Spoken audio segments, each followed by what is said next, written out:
Bonjour à tous, je me présente, je suis Coré Albert, j'ai aussi un surnom, Baba, donc c'est facile à retenir.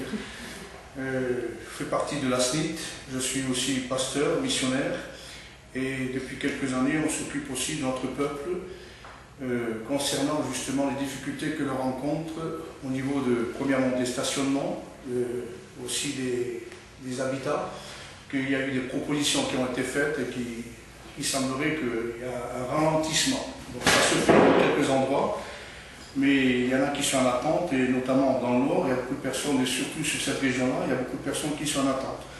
Donc notre mode de vie est un peu différent de celle des sédentaires, mais ça ne nous empêche pas d'être dans la société et d'être intégrés dans la société. Donc nous, on ne s'intègre pas dans la société, on y est déjà. Donc ça fait bien des années que nous sommes intégrés, nos enfants vont à l'école, j'étais à l'école, mais aujourd'hui il y a encore quelques difficultés pour la scolarisation des enfants. Donc là aussi il faudrait trouver quelques solutions.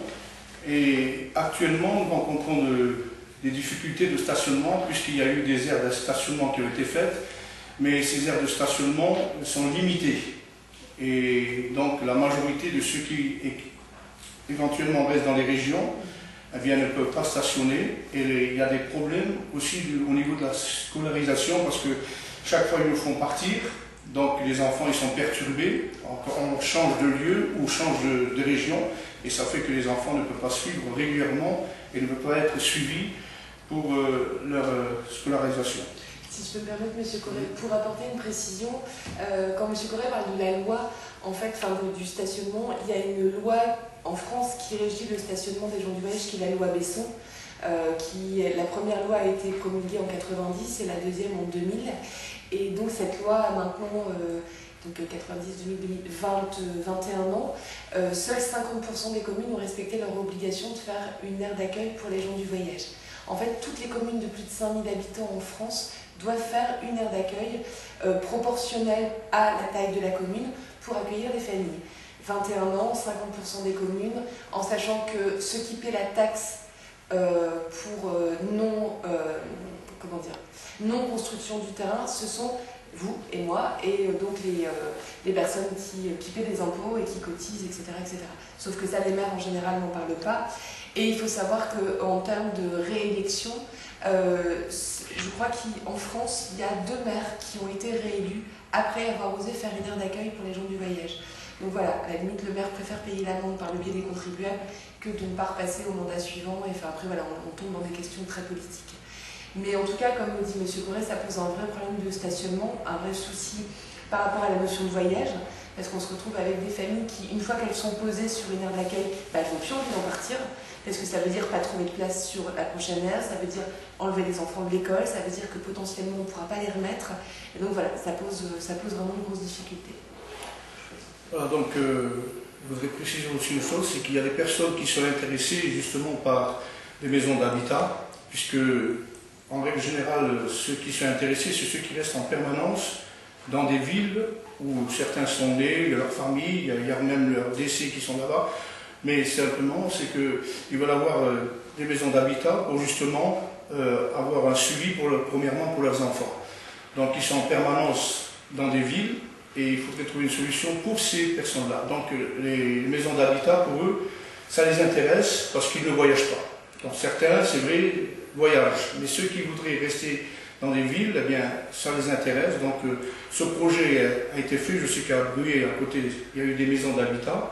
Donc ça conviendrait aussi pour certaines personnes qui sont ici. Donc je ne sais pas comment va se dérouler le débat, mais je pense qu'il y a quand même des progrès qui ont été faits. Il n'y a pas que du côté négatif, il y a des côtés aussi positifs où nous voyons qu'il y a eu quand même des aires d'accueil, mais ces aires d'accueil, normalement c'est fait pour une période. Et en règle générale, on s'aperçoit que ceux qui restent sur ces terrains-là, ce sont ceux qui restent en permanence. Donc ceux qui voudraient rester 2 ou 3 mois ne peuvent pas parce que le terrain est occupé. Et comme il y a ces terrains qui ont été faits, donc la mairie dit il y a un terrain qui est fait, vous ne pouvez pas rester, donc ça fait qu'ils sont obligés de partir parce qu'ils se refusent sur cette loi où ils ont fait un aire d'accueil. Donc aire d'accueil, ça, en grosso modo, on peut dire qu'il y a 20 caravanes. 20 caravanes et dans la région, il se trouve qu'il y a à peu près plus de 100-150 caravanes, donc le problème n'est pas résolu. Donc voilà, je ne sais pas comment va se dérouler les débats, si vous pouvez poser des questions, je suis là pour essayer de répondre.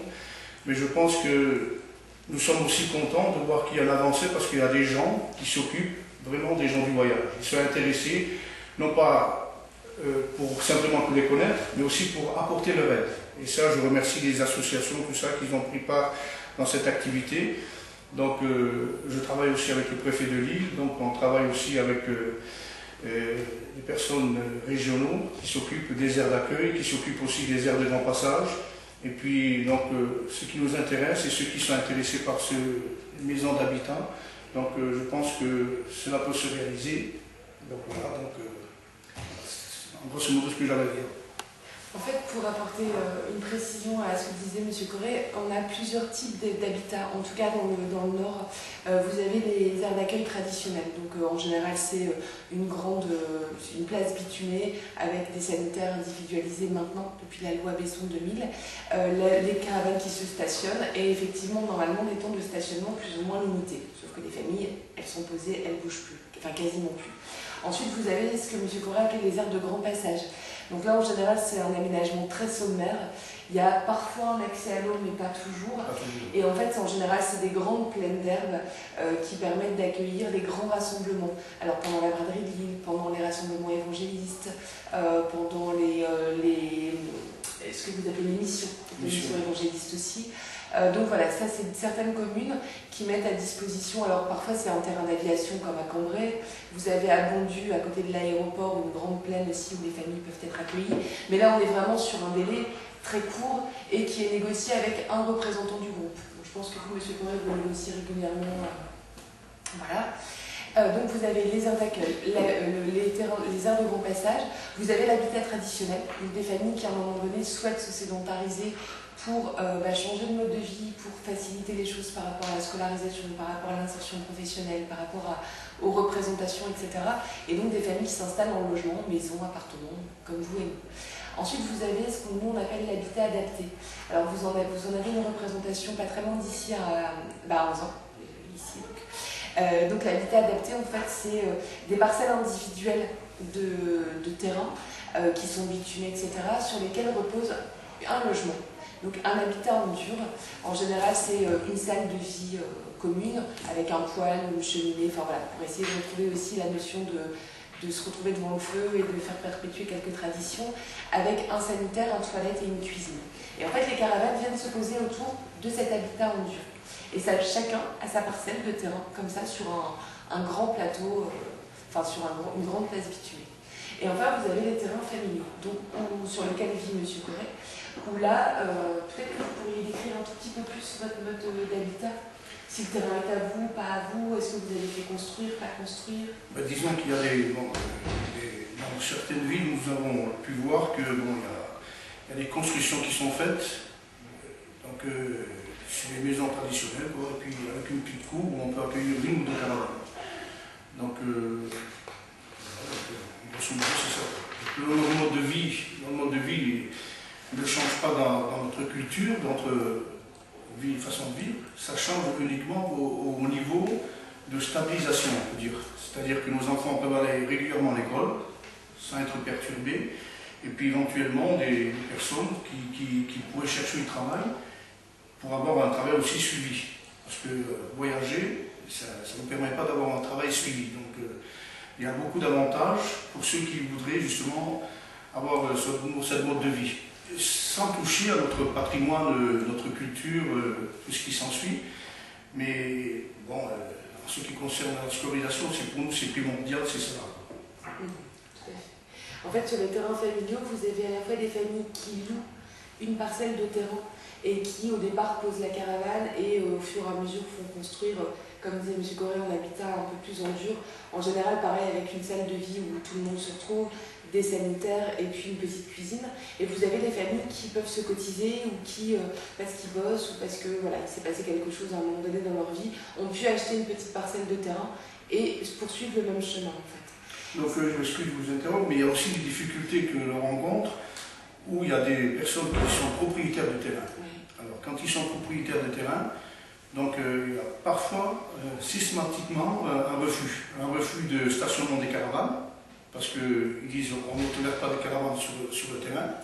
Donc ça fait qu'avoir un terrain pour mettre nos caravanes, pour éviter justement les stationnements sauvages, mais on nous interdit de mettre nos caravanes sur notre terrain.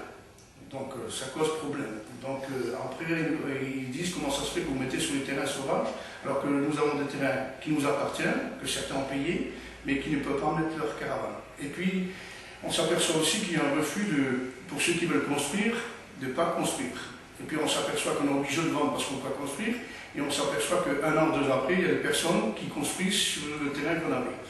Donc il y a aussi un refus de mettre un réseau électrique, donc ça nous pousse à quitter le lieu.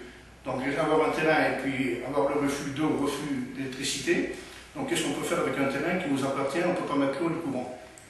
Donc tout ça c'est fait pour qu'on puisse vendre ou quitter les lieux. Donc c'est une, je ne sais pas comment on pourrait ça, une politique un peu silencieuse, mais voilà, c'est une discrimination en quelque sorte. Effectivement, M. Corré donnait l'exemple des caravanes qui sont, au bout d'un moment, les municipalités disent non, non, vous n'installez pas plus de caravanes sur votre terrain. C'est quand même la notion de propriété à un moment donné. Nous, quand on est propriétaire de notre maison, il y a globalement personne qui va venir voir ce qu'on fait à l'intérieur de notre maison. Sauf que là, effectivement, il y a une loi alors, qui m'échappe, mais il y a une loi qui régit le nombre de caravanes à un même emplacement. C'est-à-dire qu'on peut rapidement passer sur la législation par rapport au terrain de camping, par rapport aux aires d'accueil des gens du voyage, etc.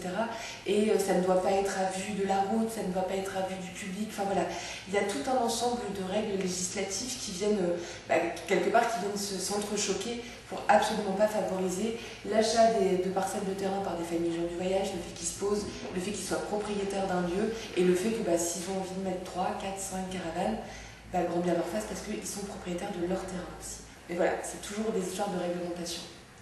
Enfin, la réglementation est mise en avant pour réguler une certaine forme d'habitat, sauf qu'effectivement, comme le disait M. Corré, il y a aussi parfois des volontés politiques ou l'absence de volonté politique.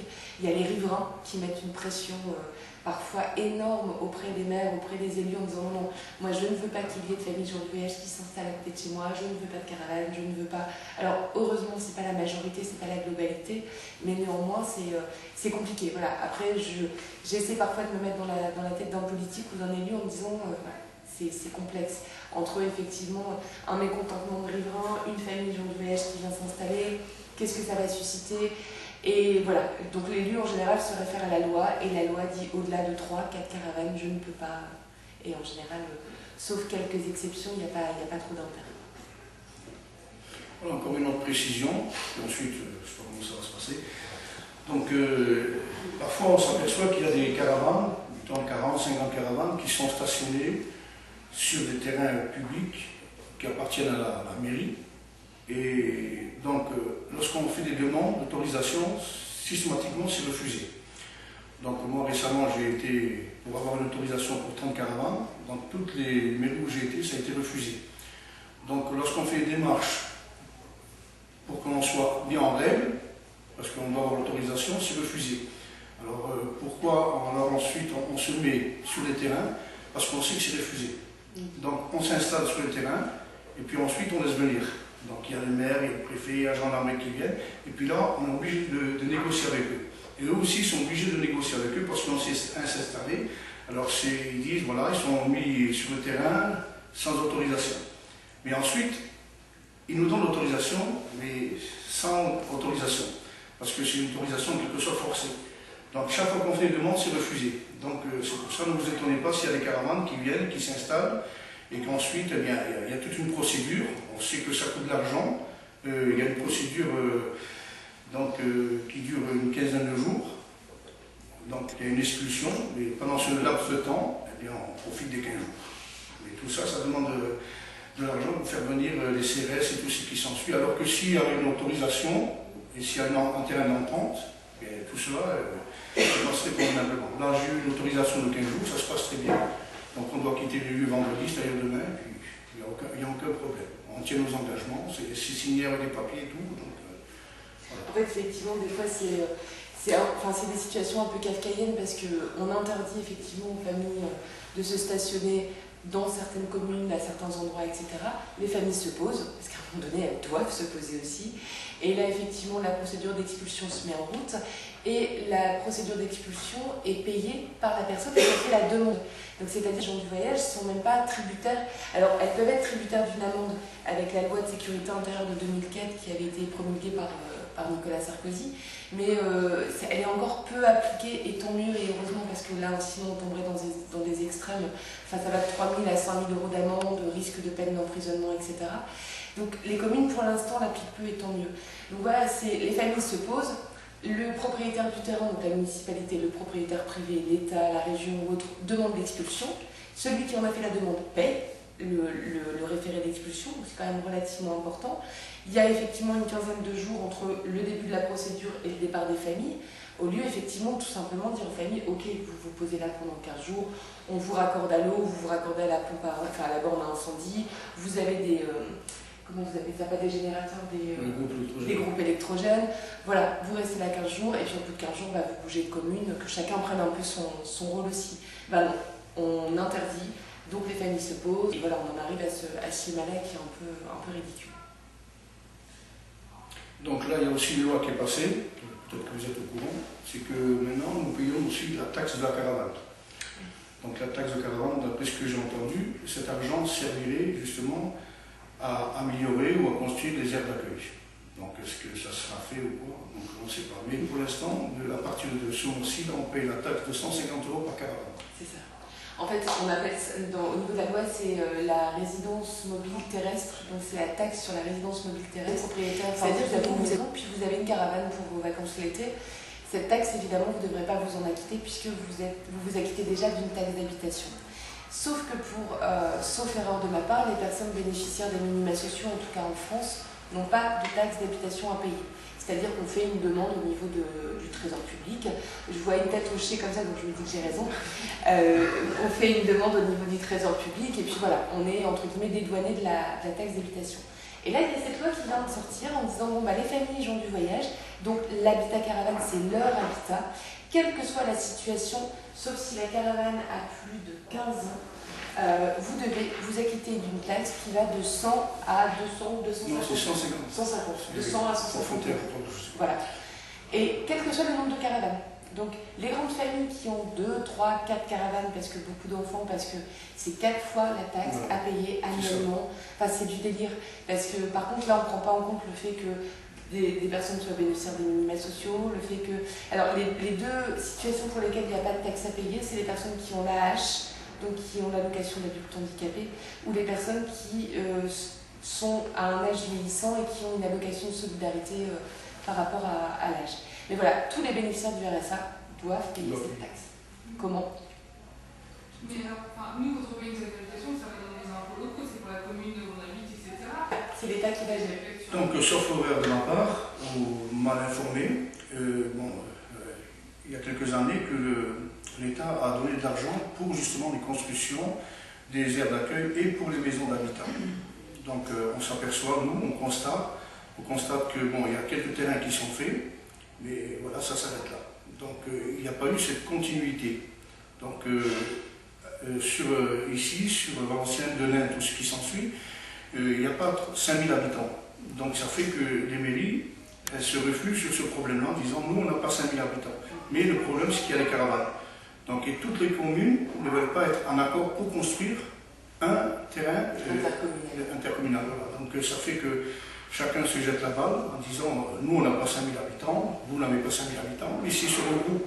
Donc, il n'y aurait pas ce problème qu'il y a actuellement sur Denain, sur Escodel, tout ce qui s'ensuit, parce que c'est les gens qui restent en permanence. Donc, le problème n'est toujours pas résolu. Alors, pour apporter une petite précision sur la notion de financement, effectivement, quand la loi Besson en 90 a été promulguée, l'État a dit, pour inciter les maires et les communes à construire des aires d'accueil, nous allons, nous, État, financer à hauteur de 70% la construction des aires quand les mairies jouent le jeu. Donc voilà, les maires ne se sont pas précipités, il n'y a pas eu beaucoup de construction de 90 à 2000. En 2000, la rénovation de la loi, etc., où là on a une obligation d'individualiser les fluides, parce qu'avant c'était une aire bétonnée, 2-3 toilettes à l'entrée, 2-3 douches à l'entrée, puis toutes les familles qui s'alignent les unes derrière les autres. Là on est sur un sanitaire et une pièce pour mettre machine à laver, frigo, etc., individuelle par dalle. Donc il y a eu des avancées à ce niveau-là. Sauf qu'en 2000, l'État a dit les maires qui ont joué le jeu, tant mieux, ceux qui ne l'ont pas joué, tant pis pour eux, parce qu'on va arriver à un système d'amende. Donc nous, maintenant, nous finançons à hauteur de 50% les aires d'accueil. En 2004, l'État finançait à hauteur de 20%. Actuellement, l'État ne finance plus rien. Donc c'est-à-dire que la mairie se doit, donc les contribuables se doivent de financer les aires d'accueil parce que ça fait 21 ans que la loi est là et 21 ans qu'elle n'est pas respectée. Est-ce que vous avez des questions? Une petite question au niveau de la qualité ou du cahier des charges des aires. Donc, pour l'explication, moi je travaille à la région de Wallonne, on a beaucoup de critères comme ça, de minimum de salubrité, mais ça concerne les logements. Et je me suis aperçu qu'on n'avait aucun critère de salubrité au niveau des aires d'accueil. Donc c'est laissé à appréciation, on subventionne peut-être un peu d'infrastructures, mais on n'a pas vraiment de critères. Est-ce que vous avez ça en France? Par exemple, un critère, ce serait autant de sanitaires par emplacement. Oui. En fait, dans le cadre de la loi Besson 2, il y a des critères de place, c'est-à-dire que les emplacements doivent mesurer plus de 150 mètres carrés. Et disons que, grosso modo, on peut mettre 2 caravanes. C'est ça, je crois que ça doit faire 150 mètres carrés. Et puis, bon, il y a des fois, on a 3 caravanes et on ne peut pas mettre la 3e caravane. Ouais. Donc ça cause un problème parce que, en règle générale, nous avons plusieurs caravanes. Parce que nous avons besoin d'une caravane personnelle, nous avons la caravane pour la cuisine, Ouais. et puis des fois nous avons nos filles, nos garçons qui ont aussi leur propre caravane. Donc ça fait que si on se retrouve à 4 caravanes, on ne peut pas être ensemble. Donc on est séparés parce qu'on ne peut pas mettre nos enfants et la cuisine ensemble parce que c'est limité à 2 caravanes. Donc là aussi ça pose problème. Donc si on se retrouve à 3 caravanes et si l'emplacement est tout pris par les autres caravanes, donc la 3e reste dehors. Et il y a effectivement, alors il y a un métrage minimum, donc oui. de mémoire c'est 150 mètres carrés. Il y a effectivement depuis la loi de 2000 l'individualisation des sanitaires, donc une douche, un toilette et une petite pièce de stockage par emplacement. Alors après, chaque aire d'accueil est différente. C'est-à-dire que, par exemple, dans le Nord et dans la métropole lilloise, je ne sais pas pourquoi, mais les architectes ont décidé qu'il était fort agréable d'avoir un espace en haut et un espace en bas quand on prend sa douche et quand on va aux toilettes. Alors certes, c'est sympa à la boule des pins, à la boule je sais pas quoi, en plein été. Par contre, quand les gens doivent aller se laver, doivent aller aux toilettes en plein hiver quand il fait moins 10, c'est abominable. C'est que des revêtements béton. Quand on allume les douches, on allume en même temps la lumière et le chauffage. Alors c'est une déperdition absolument incroyable d'énergie en été, et en hiver de toute façon, vu qu'il y a des trous en bas et en haut, ça ne sert à rien. Enfin voilà, il y a des fois des mécanismes, alors sans être architecte, il y a une forme de logique qui a certainement voulu être trouvée, mais pour le coup c'est un échec total. Alors après il y a des régions qui sont beaucoup plus pointues par rapport à la construction des aires, il y a beaucoup plus de réflexion, et surtout on associe les familles à la réflexion autour des aires d'accueil. Là, je pense qu'il y a une volonté dans le Nord-Pas-de-Calais de le faire, mais c'est encore incertain, c'est encore maladroit, c'est encore... voilà. Bon, ce qu'il faut préciser aussi, c'est que les constructions qui sont faites, ils ont fait les constructions sans consulter les concerts, c'est-à-dire nous-mêmes, parce qu'on aurait pu donner des idées, la façon de construire. Donc, apparemment, nous voyons qu'ils ont fait leurs propres idées en nous considérant comme des personnes inhumaines. C'est-à-dire que lorsque vous voyez les toilettes et les douches qui sont faites, c'est avec des portes blindées, sous prétexte qu'on détruit tout. Donc nous sommes obligés de faire des portes blindées parce qu'ils cassent un tout. Donc ça, il n'y a que le temps et l'expérience qui peut dire que nous sommes des personnes qui détruisent. Donc là, ils ont fait quelque chose sans notre concertation. Les douches, moi j'ai fait mon service militaire, eh bien les douches au service militaire, ils sont mieux que ceux que nous avons. C'est 4 murs, comme l'a dit la dame, avec une lumière qui s'allume, qui s'éteint, et ça consomme de l'énergie, c'est vrai, mais il n'y a même pas une table, il n'y a même pas où on approche nos vêtements, c'est tout simple. Voilà, ni plus ni moins. Et donc il dit, ça y est, on a fait les douches, on a fait les toilettes, et puis voilà. Donc c'est vrai qu'il y a des endroits où c'est mieux que certains. Mais nous, on prend ce qu'on nous donne. Donc on prend ce qu'on nous donne parce que nous sommes obligés, parce que sinon on est dehors. Et puis à Strasbourg, eh bien, on se bat pour rentrer dans les terrains. Et ceux qui sont rentrés, ok, ils sont tranquilles pour les vers les autres, et ça cause beaucoup de problèmes. Et dans chaque ville, c'est presque la même situation. Je crois que les municipalités se sont retrouvées prises à leur propre piège. Il y a 20 ans, ils avaient quasiment rien à mettre sur la table. Maintenant, ils doivent tout mettre sur la table. Ils se sentent de plus en plus obligés de le faire parce que aussi les gens du voyage se fédèrent de plus en plus en associations, en réseau. Il y a des mouvements nationaux, voire internationaux qui commencent à émerger. Il y a l'opinion publique. Il y a aussi des élus qui ont envie de respecter l'obligation légale. Sauf qu'il n'y a plus de sous. Donc on fait des économies d'échelle, donc on utilise des matériaux pas adaptés, qui supportent mal l'usure, le temps, le passage, etc. Et on en arrive à des aires d'accueil qui devraient être tip-top et en fait qui sont assez limites parfois parce que manque de financement, parce qu'on manque de moyens, etc. Donc en réalité, je n'aurais pas intérêt à reprendre le cahier des charges qui existe peut-être parce qu'il n'est pas de qualité finalement. Alors, je pense qu'il y a des choses de qualité. Après, je crois que le point principal, comme le dit M. Corré, c'est de consulter les gens qui vont y vivre toute l'année. Moi, j'ai une vision des aires d'accueil parce que ça fait 8 ans que j'y vais et parce que voilà, je vois les gens évoluer aussi sur les aires d'accueil, mais ça reste ma vision de moi, Delphine, quand je vais faire du camping pendant 3 semaines. Jamais j'ai vécu 24 heures sur une aire d'accueil, jamais j'ai dû aller prendre une douche par -10 au mois de novembre. Et donc, à un moment donné, c'est vous, personne, gens du voyage, qui allez vivre sur ces aires d'accueil temporairement ou sur du plus long terme, de quoi vous avez besoin. Voilà, c'est ça le truc. Alors après, toutes les familles n'ont pas besoin des mêmes choses.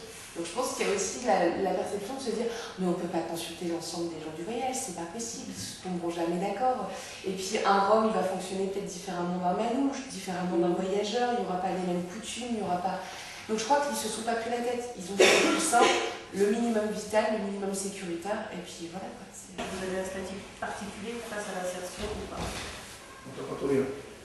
Je prépare la mémoire par rapport au logement face à l'insertion. Est-ce qu'il y a un impact par rapport est-ce que le logement a un impact sur l'insertion? Et je voulais savoir, en tant que personne du voyage, est-ce que vous avez un statut particulier face à l'insertion? Ou comment vous vivez est-ce qu'on vous impose de vous insérer, etc. dans la société? Bon, comme je dis au départ, non, nous sommes déjà dans la société. On n'a pas à s'ingérer. Mais c'est-à-dire que nous faisons partie des citoyens qui aussi rencontrent les mêmes difficultés. Ceux qui sont non sédentaires rencontrent les mêmes difficultés au niveau insertion, c'est-à-dire au niveau travail, certaines scolarisations aussi. Donc nous faisons partie du même lot. Donc sans faire de discrimination, les difficultés que nous rencontrons, les sédentaires aussi le rencontrent. Donc au niveau insertion, ce qu'il y a, comme j'ai dit au départ, donc, les voyages aujourd'hui, il y a beaucoup de difficultés parce qu'avant, on avait un commerce, donc ils avaient des registres de commerce. Donc avec ce registre de commerce, ils pouvaient faire la vente, porte en porte et tout ce qui s'ensuit. Et bon, aujourd'hui, ces activités, ce commerce-là, ils ne peuvent plus l'exercer. Parce que bon, il n'y a plus de rentabilité. Donc les gens ne voyagent plus à cause de cela. Parce que lorsque dans une ville ça n'allait pas, le commerce, ils allaient dans une autre ville. Donc c'est ce qui permettait les gens aussi à voyager. Bon, ceux qui font aussi le marché, ça leur permettait aussi de voyager. Donc dans chaque ville, ils pouvaient faire aussi le marché. Ceux qui avaient un artisanat, qui travaillaient de la main, comme des paniers, les chaises, les tamages et tout ce qui s'ensuit, ça permettait aussi de voyager. Mais tout cela se perd.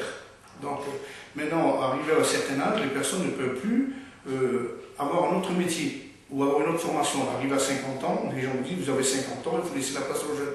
Donc à 50 ans, on ne peut plus avoir une formation pour avoir un autre métier, alors que toute notre vie, on avait un métier qu'on pouvait faire avec nos mains. Donc aujourd'hui, les jeunes cherchent du travail, parce qu'ils savent que l'avenir, ce n'est pas le voyage. Donc à voyager, il n'y a plus d'avenir, donc il n'y aura pas cette formation dans le voyage, comme si quelqu'un qui resterait sur place. Donc c'est pour ça qu'il y a certaines personnes, je ne dis pas tous, mais certaines personnes sont intéressées d'avoir des maisons d'habitat pour justement avoir un travail, une formation et pour avoir l'avenir aussi de nos jeunes. Parce que ceux qui vont à l'école, quand ils vont avoir 18-19 ans, qu'est-ce qu'ils vont faire? Tandis que là, s'ils sont suivis, bon, ils peuvent apprendre un métier, ils peuvent s'intégrer dans l'insertion, dans le travail. Donc c'est ce qui serait pour nous, et pour ceux qui sont intéressés, ce mode de vie. Après, pour ajouter, effectivement, il y a une perte de...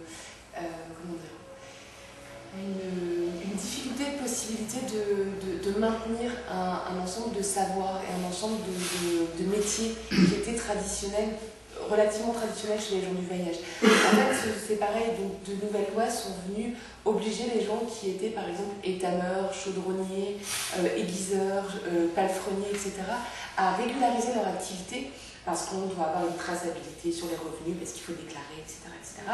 Et donc de ce fait, il faut avoir un registre du commerce. Mais de ce fait, il faut aller à la chambre du commerce ou il faut aller à la chambre des métiers pour légaliser son activité.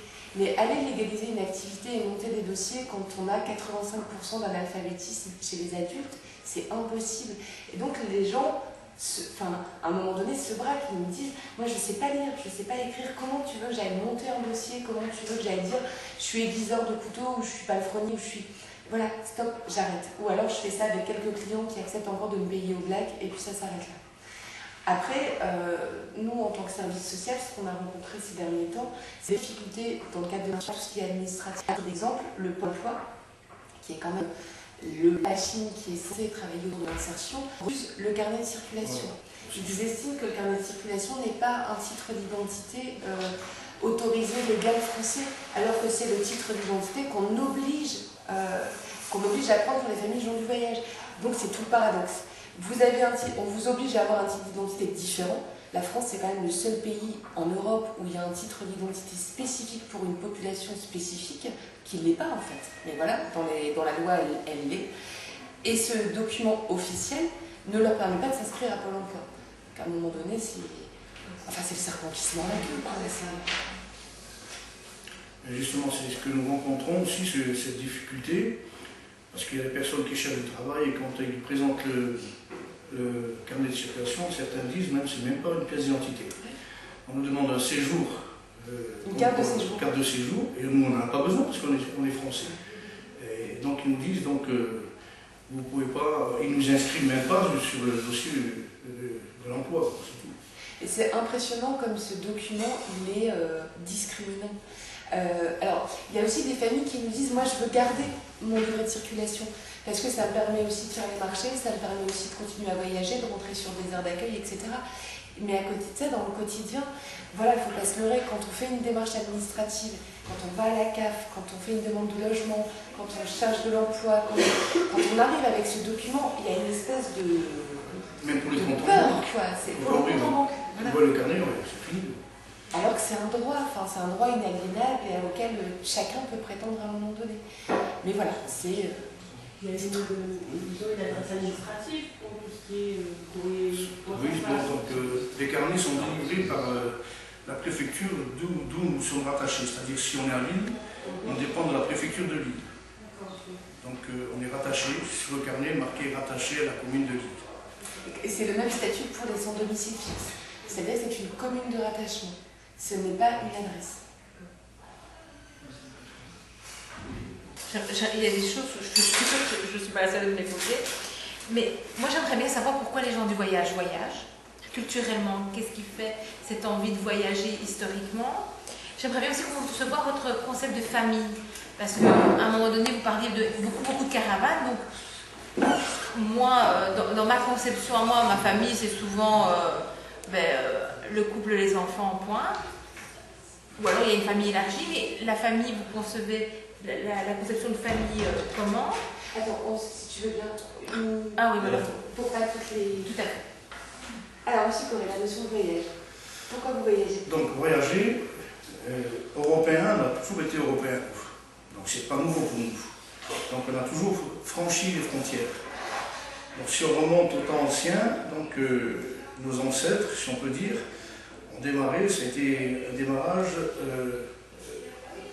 en Égypte. Donc Égypte, et puis ensuite aux Indes, ensuite en Russie, ensuite aux pays d'Est. Certains sont venus en Europe, et puis ainsi de suite. Donc on a toujours eu cette notion de voyager. Pourquoi? parce qu'on avait cette liberté d'aventure. Et le peuple tzigane, c'est un peuple aventurieux. Donc rentrer dans une ville où on ne connaît pas le langage, c'est une aventure. Donc on apprend la culture du pays. C'est pour ça que même dans notre danse folklorique, on trouve des danses de chaque pays. On peut trouver les danses russes, on trouve les danses espagnoles, on trouve les danses, c'est tout un mélange. Dans notre façon de parler, nous avons aussi un dialecte. Et dans ce dialecte, c'est un dialecte qui se trouve dans le monde entier. Donc le peuple tzigane a un seul dialecte. Donc ce qui nous permet, par exemple, si moi je vais en Roumanie, si je vais en Grèce, si je vais dans n'importe quel pays, si on rencontre entre peuples, on se reconnaît par notre langage. Donc c'est un langage qui est connu dans le monde entier. Donc ça nous permet d'avoir ce contact. Donc voyager, on a toujours eu cet instinct de voyager. Et d'avoir aussi la liberté de voyager. Donc c'est une liberté, comme on dit, liberté, fraternité, égalité, donc c'est un grand mot. Et même notre liberté aujourd'hui est atteinte. Donc il n'y a plus de liberté comme on voudrait. Donc nous, ce qu'on voudrait, c'est d'avoir cette liberté de voyager, tout en respectant aussi le pays qui nous accueille. Et aujourd'hui, il semblerait que cette liberté nous est privée. On ne peut plus avoir cette liberté de voyager comme on voudrait. Donc le voyage a toujours été dans l'instinct du tzigane, c'est-à-dire le voyage, ne pas rester sur place. C'est comme un oiseau, vous le mettez en cage, il meurt. Donc nous, même si parfois certains ont des maisons qui leur appartiennent, il reste que 3 mois ou 4 mois d'hiver dans la maison, et puis l'été, ils partent. Donc il y a beaucoup des gens qui ont leur maison, mais qui voyagent quand même, parce que c'est dans leur instinct. Donc au niveau familial, ce que nous on appelle familial, vous savez que en règle générale, le peuple tzigane, ils aiment bien avoir une famille nombreuse. Donc moi, ma mère et mon père, on était 13. Donc aujourd'hui, vu la façon où les gens vivent aujourd'hui, et puis la façon aussi où on doit aussi nourrir les enfants, ça diminue. Donc aujourd'hui, si on a 5 enfants, c'est beaucoup. Alors qu'avant, on pouvait avoir 8, 9, 10. Donc il y avait cette liberté, en disant. Mais aujourd'hui, les jeunes réfléchissent. Ils disent les nourrir, les prendre soin, ça demande d'argent, donc même là, maintenant, et ça diminue. Au lieu d'avoir 8, 9, ils en ont 3, ils en ont 4. Alors si quelqu'un aujourd'hui a 5 enfants, c'est beaucoup. Donc la famille, c'est quoi? La famille, c'est quand vous avez vos enfants qui se marient, ça fait déjà une caravane de plus, vous avez des petits-enfants, donc si vous avez 5, 6, dans une dizaine d'années, ça vous fait, à vous tout seul, ça vous fait, mettons, 10 caravanes. Donc 10 caravanes. Plus la famille, c'est-à-dire la famille, c'est la tante, c'est les oncles, c'est les cousins. Donc nous, on est tous ensemble. Donc c'est ça la famille. Donc je sais que chez les sédentaires, chacun a leur maison privée, et nous, on est ensemble. Donc quand on se retrouve ensemble, on ne peut pas faire partir ceux qui font partie de notre famille. Donc si on se retrouve à 20, et s'il y en a encore 10 qui viennent et qui font partie de la famille, même ceux qui ne font pas partie de la famille, on les accepte et on est ensemble. C'est pour ça qu'on se retrouve avec des groupes de 30, 40, 100 caravanes, parce qu'on se connaît tous de façon générale. On n'est pas étrangers. Donc quelqu'un qui vient, en règle générale, on est collé. Donc pour nous, ce n'est pas des étrangers. Donc ça fait que si on a le même mode de vie, la même culture, la même façon de vivre, on est de la famille. On est solidaire. Pour apporter 2 petites précisions sur la notion de voyage, ce que les gens nous disent souvent, parce qu'au niveau de la REAS, en tout cas, on intervient auprès de familles qui sont majoritairement sédentarisées sur des aires d'accueil, mais le discours c'est « je peux partir à n'importe quel moment ». Voilà. J'ai plus l'impression que c'est parfois une notion de voyage qui est intellectualisée ou qui est dans la tête, mais le fait de pouvoir se dire j'attelle la caravane et je m'en vais. Je peux partir, je suis rattachée par rien, enfin par quiconque, par rien. Si j'ai envie de bouger, je bouge. Voilà. Et par rapport à la famille, effectivement, comme disait M. Corré, le fait d'avoir 12, 13 enfants, alors c'est plus effectivement les anciennes générations, mais plus la famille était importante et plus ça faisait la force de la famille. Et aussi le poids dans la communauté et la reconnaissance. Et enfin voilà, c'est vrai que par rapport aux enfants, c'est primordial. Mais disons, aujourd'hui, les jeunes n'ont plus cette mentalité que nos ancêtres avaient. Donc c'est vrai que nos ancêtres, ils avaient la liberté, puis en quelque sorte, ils se foutaient de tout, disons, parlant vulgairement. Mais aujourd'hui, bon, comme je dis, les jeunes veulent avoir leur métier, veulent avoir une sécurité pour l'avenir. Donc ceci change. Petit à petit, c'est notre nouvelle génération qui pousse les vieux à changer, en quelque sorte. Parce que les jeunes voient d'une autre manière. Et c'est bien de voir d'une autre manière. j'avais juste la troisième petite question parce que nous on vient du côté belge et donc moi je ne connais pas le carnet. Le carnet de circulation. Oui, enfin je ne sais pas en Belgique, mais en tout cas je ne pense pas que ça existe. C'est vraiment que la France, hein, d'accord. Par contre, nous on a un autre souci que visiblement quand on discute avec nos partenaires français, c'est qu'en Belgique beaucoup de choses sont liées à la domiciliation. Donc si on veut des revenus, si on veut pouvoir être identifié par la commune, voilà. Et donc, ça, je ne sais pas si vous-même ou d'autres personnes à la salle savent comment ça se passe en Belgique, parce que là, il y a un souci vraiment, c'est comment les gens du voyage, alors, peuvent fonctionner, se rattacher, et être identifiés, parce que là, il y a un carnet qui est discriminatoire, enfin, moi, ça me fait penser à des cahiers les carnets de travail anciennement. Quand on avait des points rouges, tout le monde était au courant. Enfin, c'était très discriminant. Mais en Belgique, l'autre discrimination, c'est qu'il faut un domicile. Oui. Et quand on bouge, c'est difficile. C'est la boîte au bac. Et donc c'est le même principe en fait pour les personnes sans abri ou pour les personnes du voyage. C'est le même principe, c'est ce qu'on appelle l'adresse de référence. Et donc, voilà, une personne sans abri peut avoir une adresse de référence dans un CPS la plupart du temps pour pouvoir toucher ses allocations sociales par exemple. Et les gens du voyage, c'est exactement la même chose. Les gens du voyage, comme monsieur le disait, sont rattachés à une commune, c'est parce qu'ils viennent de nulle part. Donc voilà, et ils ont effectivement aussi une adresse de référence pour tout ce qui est administratif. Et donc en Belgique, par rapport à quelqu'un qui voyage, qui cherche du travail, qui va se présenter au niveau de... Chez nous, c'est le forum. Hein, donc il a une adresse de référence du CPS indiquée, mais il a une carte d'identité. Oui. Oui, voilà. Il a une adresse de référence. Mais cette adresse de référence peut bien une personne sans abri, par exemple, chez une connaissance. Ce n'est pas obligatoirement au CPS. Hein. Tu peux être domicilié chez ta famille, chez ta sœur.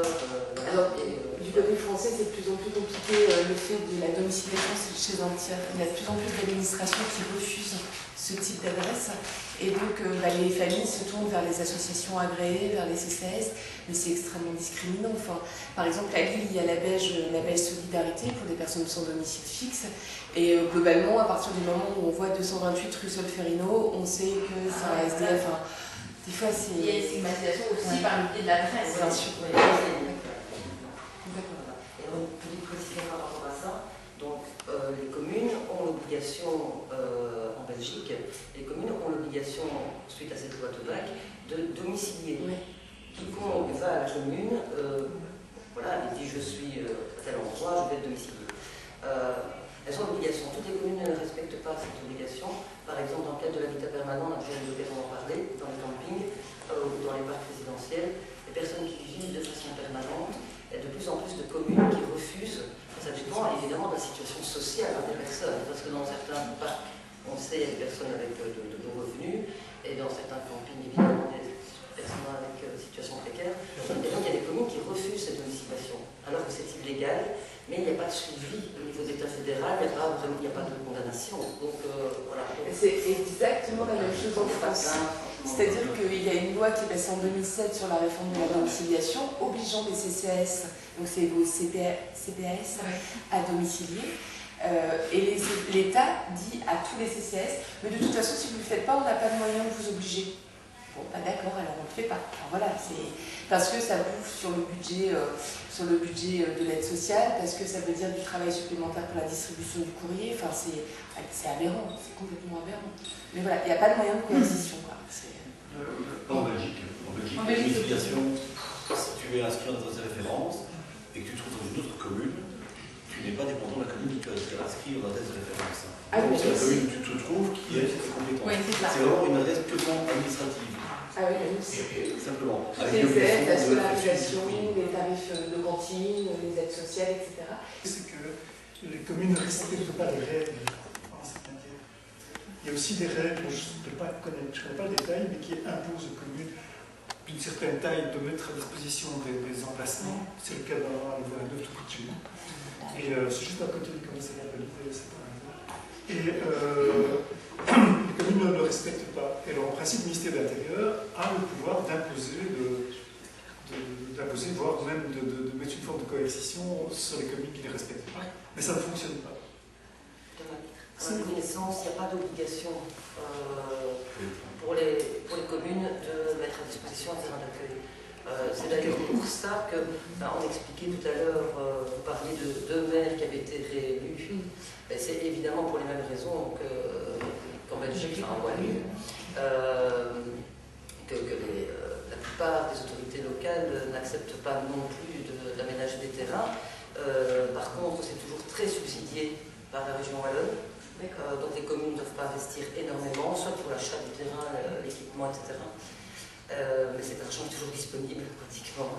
Chaque année, on voit qu'il reste quand même pas mal d'argent dans les lignes budgétaires, puisque les communes ne font pas de demande, évidemment.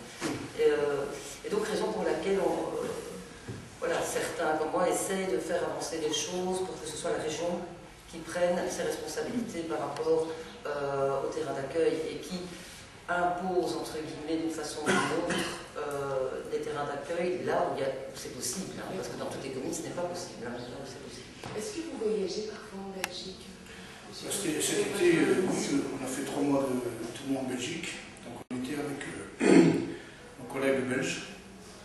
Donc on a fait une tournée de 3 mois. Est-ce que vous remarquez des différences, des difficultés par rapport aux stations? Le mode de vie, non, mais rencontrer les mêmes difficultés, oui.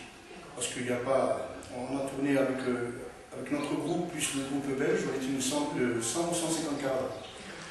Donc on a rencontré les mêmes problèmes que nous avons en France au niveau de stationnement. Donc ça fait qu'ils emploient le même système que nous employons en France. C'est-à-dire on s'inspose et puis ensuite, bon, il y a le bourgmestre qui vient, puis qui s'ensuit, la police. C'est exactement la même chose. Donc ils s'installent, ils montent le chapiteau, et puis ils disent on sait qu'ils vont venir. Donc automatiquement il y a des téléphones, comme ça se passe tout le temps. Et puis il y a la police, il y a le bourgmestre qui vient, tout ce qui s'ensuit, des fois il y a même le préfet qui se déplace, et puis bon, ils dialoguent, et puis bon, ils sont obligés de tolérer les personnes qui sont là. Donc ils ont le même problème que nous avons en France. Donc encore une précision, c'est que, comme j'ai entendu, c'est que si le maire n'est pas au diapason, c'est-à-dire s'il ne fait pas des terrains d'aménagement, lorsqu'il a plus de 5000 habitants, eh bien, nous sommes venus dans ces villes où il n'y a pas eu de terrain d'aménagement. Donc ça fait commencer à installer. Et puis le maire a envoyé la police et tout ce qui s'ensuit. Donc il nous disait que nous étions hors la loi. Mais hors la loi, il y a des maires aussi qui sont hors la loi parce qu'ils se mettent pas au diapason. Alors aujourd'hui, qui est hors la loi? Nous qui voulons nous adapter ou les maires qui ne veulent pas se mettre au diapason. Donc ça fait que nous avons attenté en préjudice le maire et nous avons gagné le procès. Donc le maire a eu une amende de 1000 € parce qu'il ne s'est pas mis au diapason. Donc concernant aussi les carnets, nous sommes contrôlés plus que n'importe quel citoyen, puisque nous signons nos carnets tous les 3 mois. Donc tous les 3 mois, nous devons nous rendre à la police, gendarmerie, et un contrôle est fait, et puis un tampon nous est donné, comme quoi on est venu se contrôler. Et si on dépasse le délai de 15 jours, 1 mois, on risque 3 000 € d'amende et même de l'emprisonnement. Donc on est obligé de, tous les 3 mois, de se faire contrôler. Donc lorsqu'il y a aussi un procès, excès de vitesse, parce que nous aussi on fait des excès de vitesse, on a des procès, donc ça fait que lorsqu'on est contrôlé, on est obligé de payer l'amende de suite. Parce qu'ils disent vous n'avez pas de domicile, on ne peut pas vous attraper. Alors qu'en définitif, nous avons notre commune d'avantage, donc si on n'a pas d'argent, ils mobilisent la voiture. Et on doit partir à pied pour amener l'argent nécessaire pour récupérer notre voiture. Donc c'est pas logique. Alors que ceux qui ont un domicile, ils ne payent pas de suite, ils ont un certain délai. Tandis que nous, argent par argent, nous mobilisent la voiture et disent bon, quand vous aurez de l'argent, vous viendrez chercher la voiture. Voilà. Donc ça fait que. Par rapport au carnet de circulation, notamment pour les citoyens français, le droit de vote, ça se passe comment? Par rapport au droit de vote, monsieur, par rapport au carnet de circulation. Donc jusqu'à maintenant, on n'avait pas le droit au vote. Ah oui, parce qu'on n'avait pas de domicile. Donc on a fait les démarches nécessaires, ça fait à peu près, si je ne me trompe pas, 4-5 ans. Donc on a fait des démarches, on a eu les tables rondes, tout ce qui s'ensuit. Donc ça fait que maintenant, on a l'autorisation de voter. Et donc comment ça se passe? On vote dans notre commune. Donc on n'a pas le droit de voter plusieurs fois, on n'a pas le droit puisqu'on circule. Donc on ne vote qu'une seule fois et on vote dans la commune où on est rattaché. C'est-à-dire si on est rattaché à Lille, on vote à Lille. Mais il faut 5 ans de rattachement à la commune pour voter. Alors que nous, on déménage, on s'inscrit sur les listes électorales, puis on vote. Là, il faut montrer qu'on est un bon citoyen de la commune pendant 5 ans. Et donc justement, on a parlé tout à l'heure des contraintes liées à la législation, pour dire que vous ne pouvez pas rester plus de 15 jours, enfin si jamais il n'y a pas accord, etc. Mais vous, selon votre mode de vie ou vos souhaits, vous circulez tous les combien de temps? Vous déménagez, vous bougez? À quelle fréquence et dans quel rayon d'action? Disons qu'on n'a pas de limite. Aujourd'hui, on peut dire bon, on est ici, on peut dire on décide ensemble, bon, qu'est-ce qu'on fait où on part? Certains disent bon, nous voudrions partir là-bas, puis on dit bon, et puis on conclut en disant bon, on part là-bas. Donc en règle générale, c'est toujours l'été. Bon, l'hiver, donc puisqu'il y a des stationnements, ça nous intéresse pour la simple et bonne raison, c'est qu'il fait froid, on ne peut pas circuler, il y a de l'eau, il y a du courant, pour nous c'est un confort. Pas suffisamment, mais ça nous suffit pour que justement nous puissions avoir un peu de confort l'hiver. Donc ça fait qu'aujourd'hui, en règle générale, on ne voit plus les gens l'hiver voyager. Alors qu'avant, il n'y avait pas d'aire d'accueil, donc on allait un peu partout. Tandis que là, à partir de ce mois-ci qui vient, les gens commencent à s'installer et ne bougent plus jusqu'au mois de mars. Donc c'est pour ça qu'on ne voit pas des gens qui voyagent. C'est très rare. Donc ça fait que dès que le mois de mars avril vient, les gens commencent déjà, c'est comme les hirondelles, ils commencent à partir dans les pays chauds. Après, au niveau national, il y a plusieurs fédérations d'associations qui ont estimé à peu près à 33% de personnes qui ont du voyage qui ne bougent quasiment plus, ou alors qui vont partir 15 jours, 3 semaines faire des vendanges ou cueillir des cerises du côté d'Auxerre, etc. 33% qui bougent de manière départementale, voire régionale, et 33%, et je pense que M. Correa en fait partie, qui là bougent de façon nationale, européenne, voire internationale. Là, vous me disiez que votre groupe, il était en Tchécoslovaquie, en Pologne? En Pologne. Parce que, bon, c'est une parenthèse. C'est parce que la plupart de chez nous, ce sont des missionnaires et pasteurs. Donc ça fait qu'ils passent les frontières pour aller parmi notre peuple évangéliser. Un petit peu. Vous pouvez repartir plus de 3 mois. Il faut revenir. Si, mais en fait, le permis de circulation se fait tamponner dans n'importe quel commissariat, dans n'importe quelle préfecture, dans n'importe quelle mairie. En France, à l'extérieur. En Pologne, non, en Pologne, non. Donc il faut revenir, c'est pas que 3 mois. Alors, il faut aussi une chose, c'est que nous avons des cartes d'identité, mais sur la carte d'identité derrière, il y a marqué carnet de circulation avec un numéro. Donc nous on a une carte d'identité comme la vôtre, mais simplement derrière, adresse, c'est commune de rattachement avec un numéro du carnet. Donc bon, aujourd'hui encore ça va, mais à un moment donné, on ne pouvait pas passer les frontières. Parce que quand ils voyaient un numéro, ils savaient aussi les gens que c'est tziganes, donc parfois on était refoulés des frontières. À cause justement de ce numéro qui était inscrit. Ah oui. Bon, maintenant ça ne se fait plus. Mais avant, on ne pouvait pas passer parce qu'on avait un carnet de circulation. Et pour passer les frontières, il fallait une carte d'identité. Et sans carte d'identité, on ne passait pas. Donc notre carte d'identité, pour eux, ce n'était pas une carte d'identité parce qu'il y avait le numéro du carnet. Il n'y avait pas d'adresse. Donc à l'époque, vous savez très bien que ceux qui n'avaient pas d'une carte d'identité ne pouvaient pas passer les frontières. Donc aujourd'hui, il y a une facilité parce qu'il n'y a plus de frontières. C'est l'Europe. Mais à un moment donné, c'était très très difficile pour nous. Mais donc, vous n'avez pas cette obligation, c'est ça qu'on veut dire. Par exemple, votre famille, pour le moment, est en Pologne. Elle est dans les 3 mois obligée de revenir au moins en France pour le cachet. Pour le carnet, il faut le signer. Alors si on est passé 3 mois, donc ils peuvent rester 6 mois, il n'y a pas de problème là-bas. Mais quand ils reviennent, il y a un problème parce qu'ils ont dépassé les 3 mois et ils n'ont pas été contrôlés. Donc si on tombe des fois avec des bons policiers qui ferment les yeux. Mais il y en a d'autres qui sont vraiment, qui disent non, vous avez dépassé, vous payez une amende, vous risquez de faire. Il y a des personnes qui ont fait de la prison pour ça. Rien parce qu'ils n'ont pas signé le carnet au bout de 3 mois. Ils ont dépassé 3 mois. Ouais. C'est une obligation de signer. La notion de voyage, elle est toute relative. C'est une liberté qu'un élastique. C'est ça. C'est très cloisonné.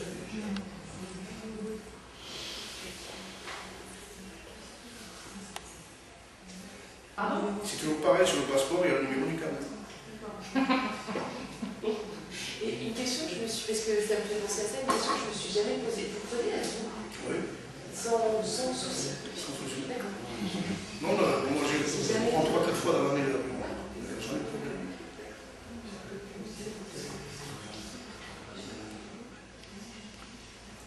Les gendarmes sont déjà des papiers d'avance. C'est comment contrôler. Et comment? Moi je me suis fait arrêter à l'aéroport. J'ai vu 2 inspecteurs en civil. Donc on les repères aussi, comme eux ils repèrent. J'ai sorti mon papier et puis j'ai donné. Comment? Je savais que vous allez venir. Ah oui, c'est bien. Voilà. Donc on a été contrôlés. Ce qu'on appelle le délit de faciès. Oui. Mais ça, vous ne pouvez pas vous à Hague, parce que c'est une forme de discrimination. Oui, mais on ne peut pas empêcher les policiers de vous contrôler. Oui, mais comme disait madame, c'est un délit de Oui, faciès. mais il faut le prouver que c'est pas une faciès.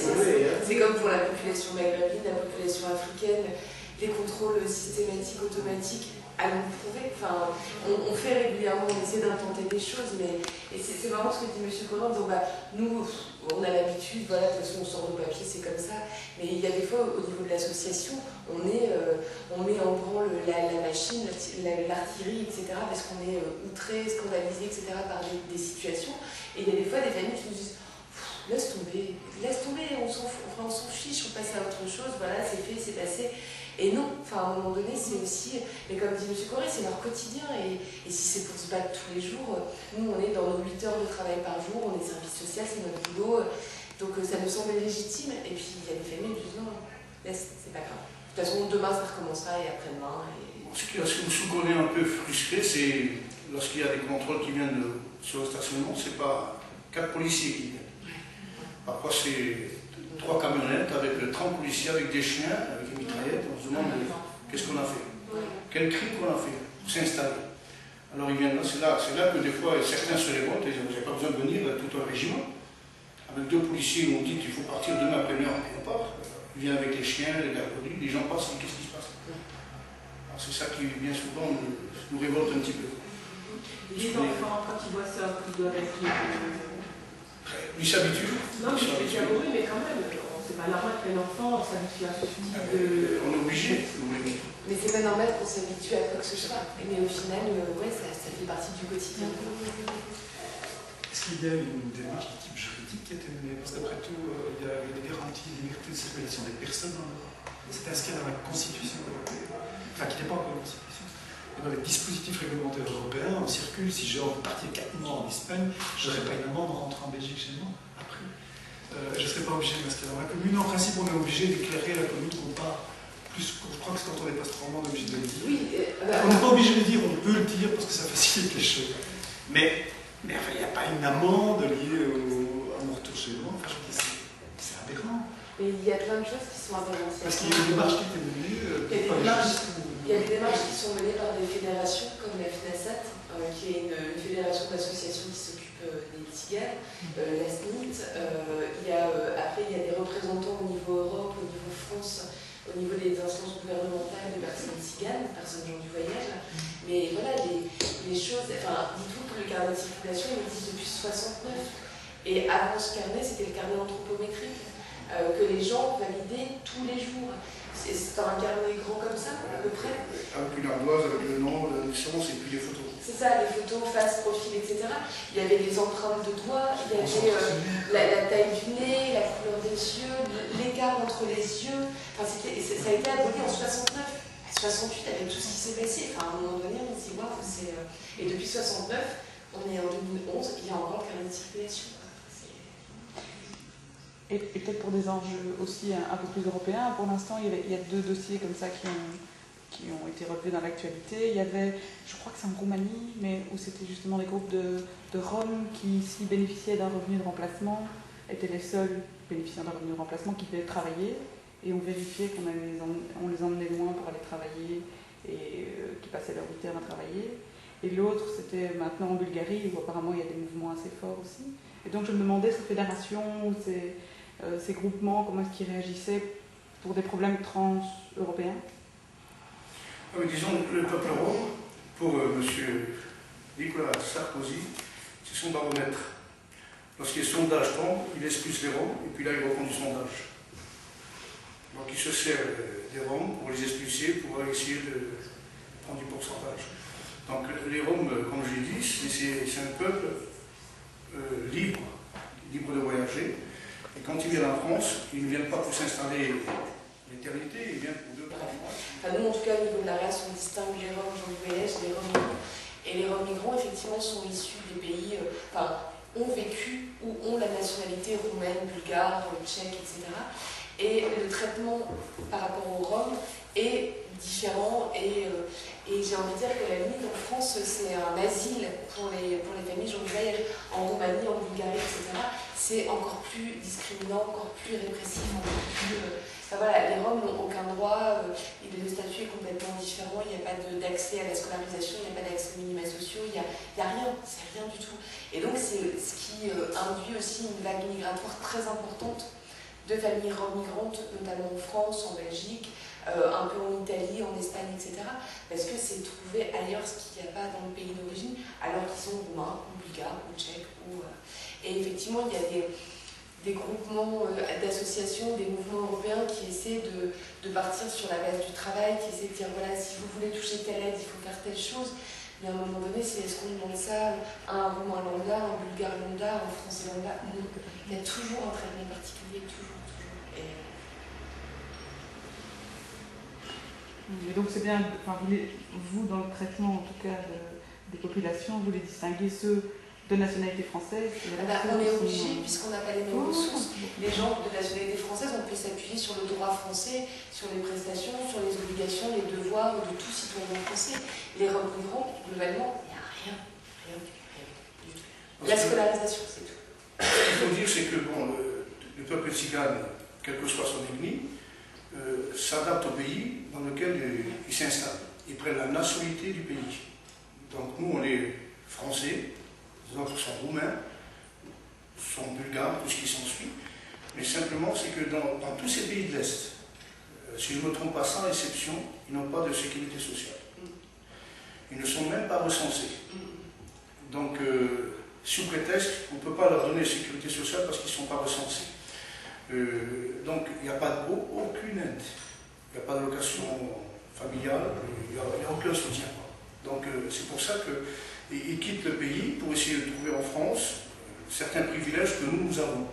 Donc ces privilèges que nous n'avons pas, ils cherchent à venir ici pour se soigner, pour avoir un petit peu d'argent et pour travailler. Et pour scolariser. Pour se scolariser, voilà. Donc dans ces pays-là, pays de l'Est, à l'époque, on mettait tous ces gens-là, en parlant du peuple tzigane, retirés des villes. On les mettait dans les montagnes. Donc si on voulait trouver ces gens-là, le peuple tzigane, il fallait monter dans les montagnes, abandonnés, sans courant, sans eau. Puis ils se faisaient des petites maisons de fortune, quoi, comme ils se débrouillaient. Et puis là, il n'y avait pas de scolarisation, tout ça, ils étaient rejetés, ils étaient oubliés. Donc il y a quelques décennies maintenant que ça commence à s'approcher des villes. Donc comme nous aussi, en France aussi, on n'avait pas le droit de venir en ville. Nos caravanes, ils étaient avec les chevaux, ils étaient dans les bois, on était perdus dans les bois. Et puis, à fur et à mesure que les années ont passé, eh bien, la jeunesse disait, qu'est-ce qu'on fait dans les bois? Donc, ils se sont rapprochés, et aujourd'hui, on est dans les villes. Donc, c'est pour ça qu'on n'est plus dans les bois. Donc, aujourd'hui, on voit aussi que, quand même, il y a une amélioration, quand même. On ne dit pas que tous les gens sont mauvais, on ne dit pas que toutes les villes sont mauvaises. Il y a des villes qui nous accueillent, il y a des associations qui nous aident.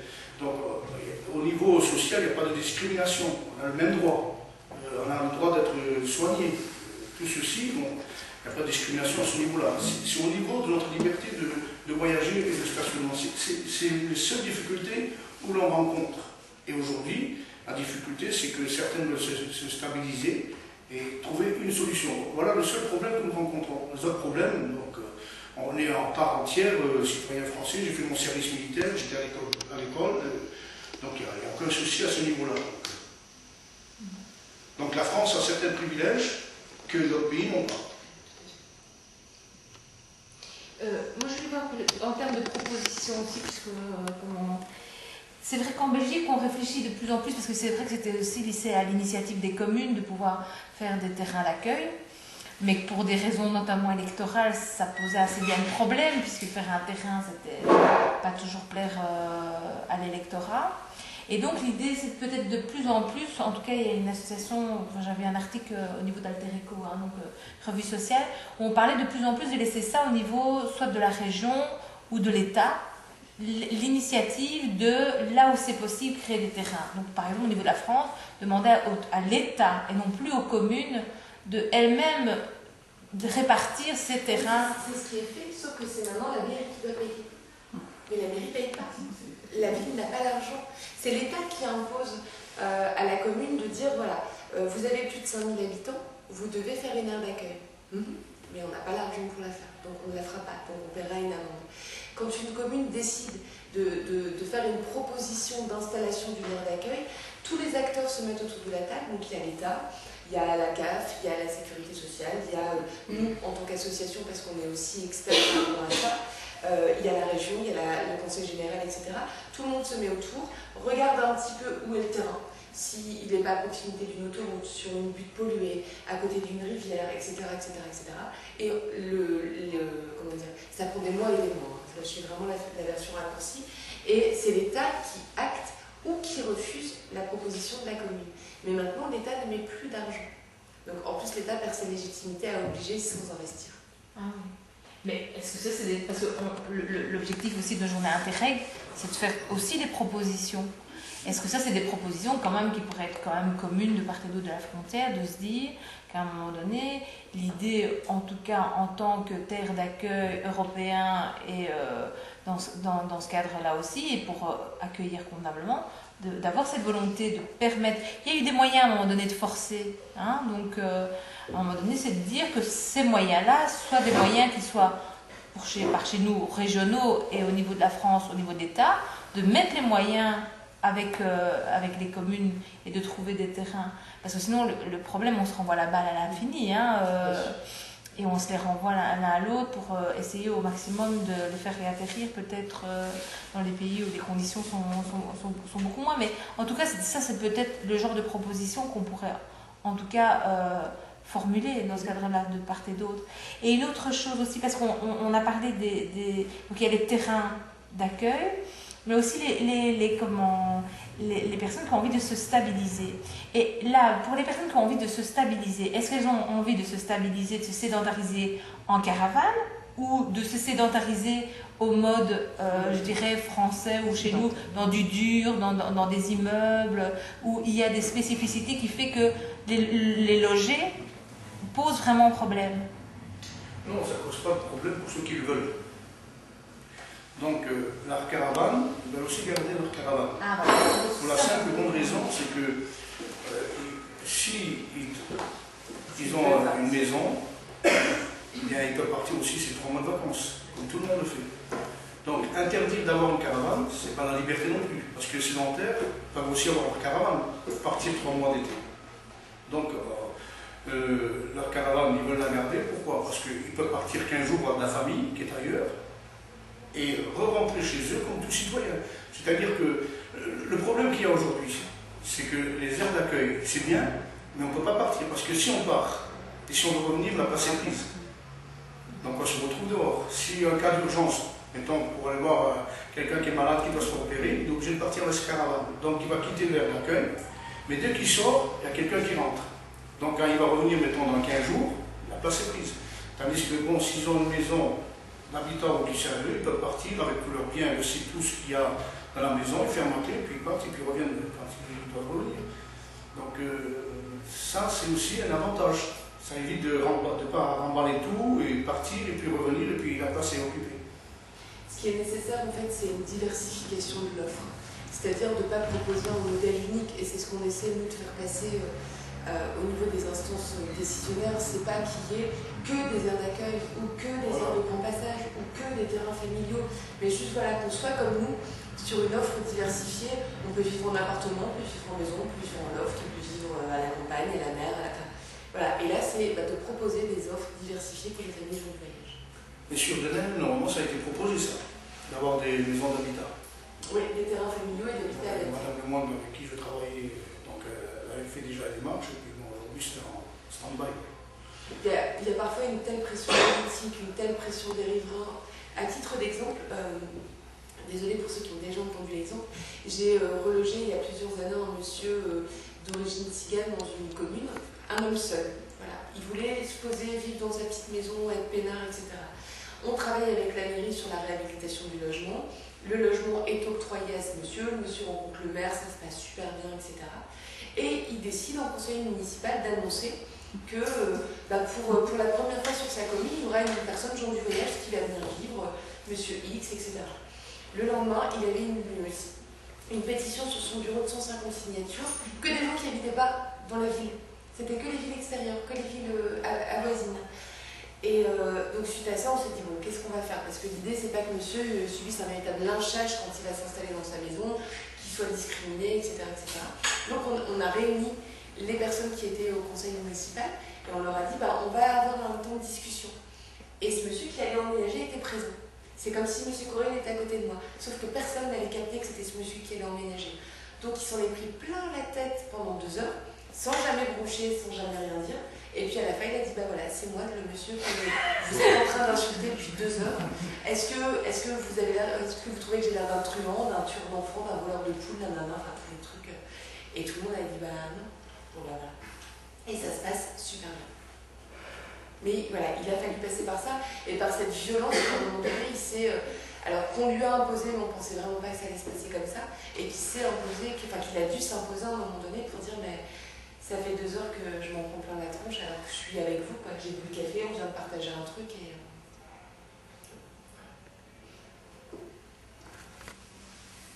Le peuple tzigane, c'est un peuple qui a été ignoré pendant des centaines d'années. Donc il ne faut pas oublier que le peuple tzigane a subi des atrocités aussi. Ils ont passé dans les camps de concentration, personne n'en parle. On les a oubliés, pourtant nos familles ont été dans les camps de concentration. Le peuple tzigane a été esclave aussi. Il y a à peu près 300 ans que l'esclavage a été aboli. Mais les Roms étaient pris en esclavage pour des rois, pour des princes, ils étaient vendus. Et donc aujourd'hui, le peuple tzigane commence à être connu.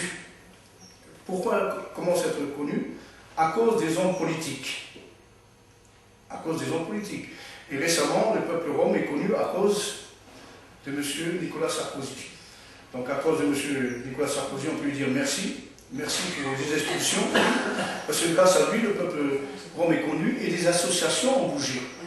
Des associations ont bougé, des pays étrangers ont bougé. Moi, je connais des personnes que je connais bien. Il y a eu même des cardinaux qui sont déplacés et qui ont pris notre parti. Donc, en Luxembourg aussi, la personne qu'on connaît s'est déplacée, a pris notre parti. Donc, grâce aux hommes politiques, des associations ont bougé. Ils ont pris notre parti. Donc, il y a des personnes qui ont pris part au peuple tzigane. Donc, aujourd'hui, pourquoi les gens commencent à nous connaître? Parce qu'on commence à être connus. Et quand on a des dialogues, quand on commence à connaître les gens, on se fait notre idée. Nous, chaque fois qu'on s'installe, il y a des gens qui viennent et nous disent « Est-ce qu'on peut venir vous voir? Est-ce qu'on peut venir à vos missions ?» Il n'y a pas de problème. Et quand ils viennent, ils boivent le café avec nous, et quand ils partent, ils disent « On ne savait pas que vous étiez comme ça. » Donc on reviendra. Donc le dialogue, la cohabitation nous apprend à nous connaître. Et quand on connaît quelqu'un, eh bien, c'est comme quelqu'un qui lit un livre, il ne connaît pas l'auteur, il lit, puis il oublie le livre, et quand il rencontre l'auteur, il discute avec l'auteur, et puis il dit « Ah, le livre, je vais le relire parce que je vous connais maintenant. » Donc ce dialogue qui doit passer, et si ça passe, on se connaît, et puis ensuite on a une confiance qui se crée. On n'a plus peur l'un de l'autre. La peur, elle est où? Parce qu'on ne connaît pas un peuple. On ne sait pas où on met les pieds. Mais quand on sait où on va, quand on sait comment les gens, et lorsqu'il y a le dialogue, il ne faut pas regarder que la peau, il ne faut pas regarder que la culture, notre mode de vie. Il faut voir qu'on a les mêmes sentiments, qu'on est des gens diplomatiques, qu'on est des gens hospitaliers, comme chaque personne. Donc là où ça se passe bien, c'est quand il y a un contact, quand on apprend à se connaître. On ne peut pas parler de quelqu'un qu'on ne connaît pas. On critique une personne, on accuse une personne sans la connaître. Mais quand on la connaît, quand on apprend, on se dit, bon, c'est pas comme je pensais. Donc la meilleure façon d'avoir la confiance, c'est de se comprendre, d'avoir le dialogue. Et la compréhension, c'est avoir le dialogue, c'est tout. Donc je sais que chaque fois qu'on a eu des dialogues, les gens ont changé d'idée. Ils ont dit, oh, on ne sait pas que c'était comme ça. Et puis, aussi, les gens voient les difficultés que l'on rencontre. Parce que jusqu'à maintenant, il y a beaucoup de personnes qui ne savent pas nos difficultés. Et certains disent, il n'y a que nous qu'on crée des difficultés, il y a nous qu'on met des stationnements hors la loi, parce qu'on est obligé de s'installer, on vit comme ça, parce qu'on est obligé de vivre comme ça. Parce que c'est nos difficultés qui nous poussent à agir de cette façon-là. Donc, là où ça se passe bien, c'est quand les communes nous acceptent, parce qu'il y a un dialogue avec les maires, il y a un dialogue avec le préfet, il y a un dialogue avec la police, et on dit voilà, nous tenons nos engagements, on s'installe, si vous voulez bien, à cette date-là, on s'en va, on met les bennes, on paye les poubelles, tout ce qui s'ensuit, et tout se passe bien. Là, ça se passe bien. Mais lorsqu'il n'y a pas d'autorisation, ben, ça passe mal. Pour répondre aussi à cette question-là, en région Wallonne, la commune qui rentre dans un projet d'accueil peut aussi obtenir un subside pour un emploi au niveau donc, communal, et c'est une personne qui sera chargée, à mi-temps semble-t-il, enfin bon, qui sera chargée de faire le lien entre la population, surtout les riverains, et les gens du voyage. Et dans certaines communes, ça fonctionne très très bien. Et c'est une personne qui est issue de la communauté des gens du voyage? Non, pas du tout. Non, pas du tout. Il y a un centre qui s'appelle le Centre de médiation des gens de voyage, qui est donc une institution wallonne, qui est financée par la région wallonne. Et là, il y a une personne qui travaille dans ce sens-là, qui est en contact avec les communautés et qui essaye, tant bien que mal, de faire en sorte que tout se passe au mieux sur le terrain. Et dans chaque commune, il faut savoir qu'il y a 7 communes sur 262 communes wallonnes qui ont rentré un projet. Hein, donc, évidemment très peu. 7 sur 262 ouais. On est passé pas de quoi être fier. Et donc, ces 7 communes, en fait, elles ont déjà, elles accueillent déjà, hein, elles n'ont pas attendu, évidemment, de pouvoir rentrer un projet pilote aujourd'hui et d'être mieux financées. Donc, ce sont des communes qui, naturellement, je vais dire, entre guillemets, sont accueillantes, mais qui, quelque part, commencent quand même à en avoir assez. Tout simplement parce que, comme toutes les autres communes refoulent les gens de voyage continuellement, forcément, ces communes-là, parce qu'elles sont très peu nombreuses, ont les gens de voyage qui viennent tout le temps chez eux et au bout d'un moment occupent des terrains qui n'étaient pas destinés, à les accueillir. Et donc ça commence à créer des problèmes là où il n'y en avait pas. Ça commence à créer des problèmes avec une population là où il n'y avait pas de problème puisque tout s'était bien passé jusqu'à présent, mais à force de devoir être confronté au refus des communes voisines, forcément c'est toujours les mêmes communes qui accueillent, et voilà. Raison pour laquelle, effectivement, si la région wallonne prenait le dessus, mais là, contrairement à la France, je pense, on a vraiment la sacro-sainte autonomie des pouvoirs locaux en Belgique, en tout cas en région wallonne, où voilà, le pouvoir local a vraiment une très très grande autonomie et la région wallonne impose finalement très très peu de choses. Donc chaque année, par exemple, il y a un courrier qui part de la région wallonne des 2 ministres responsables vers toutes les communes pour les sensibiliser aux gens du voyage pendant la période que monsieur donnait tout à l'heure, donc effectivement de mars à octobre. Voilà, il y a ce courrier qui arrive dans les communes en disant voilà, les gens du voyage vont reprendre la route, réservez-leur un bon accueil, patati patata, voici ce dont vous pouvez bénéficier si vous rentrez un projet pilote, mais c'est tout. Il n'y a pas de démarche. Il n'y a rien de concret. En ce qui concerne la Belgique, c'était rencontrer un problème qui est vraiment, pour nous, désastreux. C'est parce qu'on s'est trouvé dans une ville où on a fait notre mission, donc on s'est installé sans autorisation, mais par la suite, on a eu l'autorisation pour 15 jours. Mais ce qui s'est passé, c'est que une région est venue se déplacer, c'est-à-dire la police s'est déplacée d'une autre ville, de notre canton. Et on lui a dit voilà, nous vous interdisons de venir dans notre canton. Donc est-ce que c'est logique qu'un autre canton puisse venir nous dire bon, vous êtes venu ici, vous êtes installé ici, mais chez vous, vous n'êtes pas. Oui, ça avait provoqué un petit tollé à cette histoire. C'est vraiment la police de la commune voisine qui est venue dans votre. Là, vous étiez installé. On était à Amé. Ah, mais oui, c'est ça, c'est effectivement, les policiers venaient vous dire qu'il n'était pas question d'aller dans la commune. On était avertis de ne pas aller chez eux. Donc, ce qu'il y a aujourd'hui, c'est que à partir du mois de janvier-février, nous allons faire nos demandes, nous, en France. pour dire à telle date, nous allons venir dans votre ville, on demande l'autorisation. Donc ça se fait 5-6 mois d'avance. Bon, il y a des villes qui nous accueillent, mais il y a des villes qui ne nous accueillent pas. Mais de ce fait, vous retombez dans un système où vous devez tout prévoir. Voilà, tout prévoir un an d'avance. Et si on nous refuse, on peut pas aller. Il faut anticiper. Et si on n'a pas de réponse, par courrier de la ville où on a demandé, donc là, on vient quand même. Parce qu'il n'y a pas eu de réponse. Et là, ils sont obligés de nous accueillir. Non, mais ça se fait pas dire, il y a des villes. Bon, là où il y a le problème, c'est qu'il n'y a pas d'air de grand passage. Donc, les aires de grand passage, ça ne cause pas de problème. Mais il y a des villes où ils ne veulent pas avoir d'air de grand passage. Donc, c'est là le problème. Donc, on doit tout prévoir d'avance. Un médiateur, c'est bien.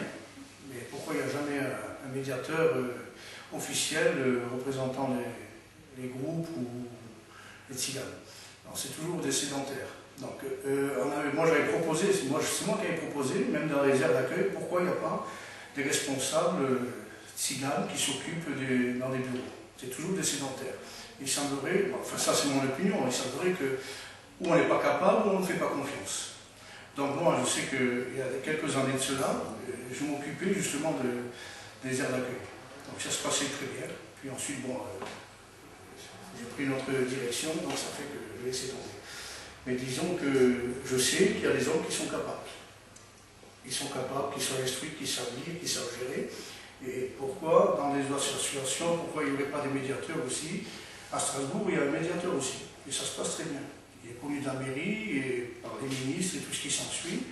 Il y a des rencontres régulières. Il nous convoque aussi, donc ça se passe très bien. Et en plus, les gens passent par lui. Donc ça prouve qu'il y a quand même des hommes qui ont des qualités, qui sont capables de gérer et de diriger. Donc aujourd'hui, moi, la proposition que je ferai, c'est qu'il y ait aussi des médiateurs représentants des groupes ou des tziganes. Alors, juste pour apporter une petite... Ça, c'est une idée que j'ai, bon, voilà. C'est une excellente idée, mais pour répondre un petit peu à ça, il y a, au niveau de l'association, en tout cas de l'ARES, on a eu pendant 10 ans 2 médiateurs tziganes. Et il y a 3 ans et demi, l'État a dit stop, on arrête le financement des médiateurs, des adultes relais, on ne finance plus. Voilà, et on licencie 2 personnes. Donc en plus ça crée de l'emploi. Ah mais oui, mais complètement, ça crée de l'emploi, ça crée du lien. Donc ça fait. Alors donc pourquoi il y a eu un stop? Point d'interrogation. Parce qu'il fallait redistribuer les crédits de l'État dans d'autres domaines. Voilà. Mais les médiateurs seraient contre à la sédentarité alors, puisque... Il y en a? Non, il y en avait nous, dans les 2 qui travaillaient avec nous, il y en avait un qui continuait à vivre en caravane sur une aire d'accueil, et on savait que voilà, en septembre, il n'était pas trop dispo parce qu'il faisait des vendanges. Alors après, oui, il avait un boulot de 35 heures semaine, il était salarié, enfin le même régime que les autres, quoi. Il n'y avait pas de... Après, s'il devait partir pour... parce qu'il y avait un décès, parce qu'il y avait un baptême, parce que bah, voilà, il y avait une forme un petit peu plus de souplesse, peut-être que nos 2 jours ou 3 jours réglementaires dans le code du travail. Mais après, voilà, c'était toujours de la négociation. Et l'autre personne tzigaine qui travaillait avec nous, elle vivait en appartement. Donc on avait les deux cas, entre guillemets. Non, ce qu'il y a, c'est qu'il y a des médiateurs, mais provisoires. C'est-à-dire que lorsqu'il y a des caravanes qui s'installent, par exemple, si c'est moi qui deviens le médiateur pendant le temps où justement on reste. Donc, les médiateurs, il y en a, mais officiellement, il n'y en a pas. C'est ça, c'est des porte. Donc le médiateur demande un médiateur.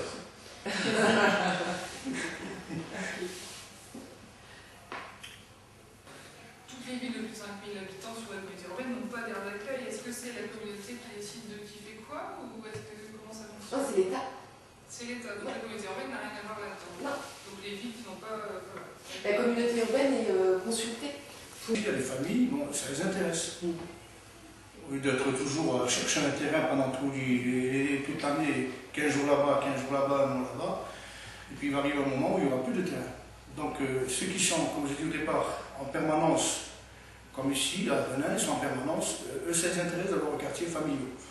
Donc je sais qu'à Bruy, à côté de l'ancien, ça s'est fait là, donc ils sont satisfaits, donc certains ont été voir ce modèle, ça les intéresse.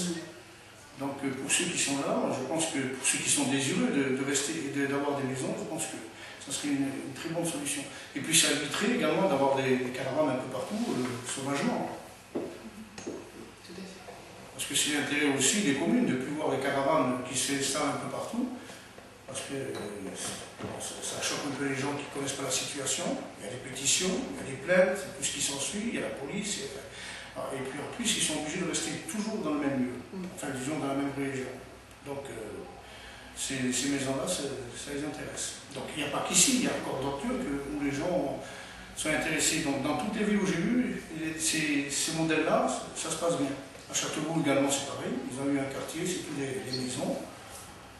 Ça se passe très bien. À Strasbourg aussi, il y a des maisons. Il y a eu même, en attendant, il leur a donné des mobil-homes provisoires, en attendant qu'ils fassent des maisons. Donc, ça évite d'avoir des gens qui restent toute l'année, stationnés un peu partout. Et vous ne craignez pas... Il est nécessaire pour l'instruction, pour tout, pour une formation de l'avenir. Ça ne gêne pas, parce que le problème qu'il y a aujourd'hui, c'est qu'ils ne peuvent pas être suivis, puisqu'ils se déplacent constamment à cause des gens enfin, la police qui les font partir. Donc à un moment donné, on avait aussi une école roulante. On était obligé d'avoir une école mobile parce que les enfants n'étaient pas suivis. Donc, mais c'est pas idéal, ça aussi. Donc pour ceux qui veulent être installés, ça ne les gêne pas, au contraire. Parce qu'ils demandent à ce que leurs enfants soient scolarisés. Donc l'échec qu'ils ont eu parce qu'ils n'ont pas été formés, les parents ne veulent pas que ça retombe aussi sur les enfants. Ils veulent que leurs enfants, pourquoi pas avocat, pourquoi pas médecin, pourquoi pas docteur, pourquoi pas président. Moi je connais en Bulgarie, il y a des ministres, il y a des policiers, il y a des maires. Donc pourquoi dans ces pays de l'Est, il y a des tziganes qui ont des postes élevés? Et pourquoi pas en France? Bon, dans les pays de l'Est, c'est parce qu'ils ont eu aussi la formation. Ils étaient à l'école, donc ils ont étudié, puis aujourd'hui on voit qu'ils ont des belles situations. Donc ces deux ministres que je connais en Bulgarie, on a eu contact avec eux, c'est des tziganes, c'est des Roms, mais ils ont passé leur examen et puis ils ont fini ministres. Donc les tziganes aussi sont capables d'être formés, de recevoir la formation nécessaire. Mais tout est possible avec une formation. Est-ce qu'il y aura à terme un risque de perte identitaire? Oui, pour revenir à la... En étant dans ces fonctions-là, risque de transformer la personne et que tout ce qui est son passé et ce qui faisait sa particularité, entre guillemets, serait gommé quelque part. Oui, il y a un risque. Le risque il y est. Le risque de perdre en quelque sorte notre patrimoine. Parce que ce qui fait notre richesse, c'est que nous sommes en communauté. C'est ce qui fait notre force également. Et ce qui fait notre beauté. Parce que chez nous, il n'y a pas de discrimination entre nous. Un tzigane, c'est un tzigane, c'est tout. Donc on est ensemble, même nos personnes qui sont âgées, on n'aime pas les mettre dans des maisons de retraite. On veut les garder le maximum. On les garde chez nous, même ceux qui sont malades, on les garde parce que c'est nos vieux, ce sont nos grands-pères, on veut les garder. Donc c'est vrai que si chacun a sa maison, on risque de perdre tout ce patrimoine. C'est pour ça qu'il y en a qui ne veulent pas perdre leur patrimoine. Ils veulent garder leur culture, leur façon de vivre, parce que ça a toujours été leur façon de vivre. Mais il y en a d'autres qui veulent s'intégrer complètement. Mais il y en a d'autres, je dis, qui ne veulent pas s'intégrer, ils veulent avoir cette liberté, ce patrimoine, ce folklore. Et tout cela, on risque de le perdre. Est-ce que le jeu de la chandelle, je ne sais pas. Mais les propositions sont faites, il y en a qui sont intéressés. Donc là aussi, nous aussi, on respecte. On respecte ceux qui veulent avoir des maisons, ceux qui veulent comme un sédentaire, et puis on respecte ceux qui ne veulent pas, ceux qui veulent rester toujours dans cette liberté de voyage, avec une certaine commodité, quoi. Et avoir des conditions de vie améliorées, avec des aires d'accueil, et tout ceci. Donc le problème qu'il y a, et ça je tiens à le souligner, c'est que lorsqu'il y a des aires d'accueil, ceux qui viennent ne peuvent pas rester, c'est ça le problème. Donc il y a des maires qui tolèrent pendant un temps, mais après ils disent on ne peut pas, parce qu'il y a quand même des pétitions, il y a des gens. Le problème c'est que le maire est obligé de subir, parce que les maires sont compréhensibles, des fois le maire dit oui, mais il y a une pétition, et à cause des élections, à cause de tout ce qui a été mis en jeu, bien, des fois il est obligé de suivre les pétitions. Et c'est ça qui est navrant. L'opinion publique. Voilà. Nous, je sais qu'on a dans une ville, pour ne pas la citer, on avait l'autorisation d'avoir un aire d'accueil. Les projets ont commencé, Ils ont investi à l'époque, ancien argent, c'est 15 millions.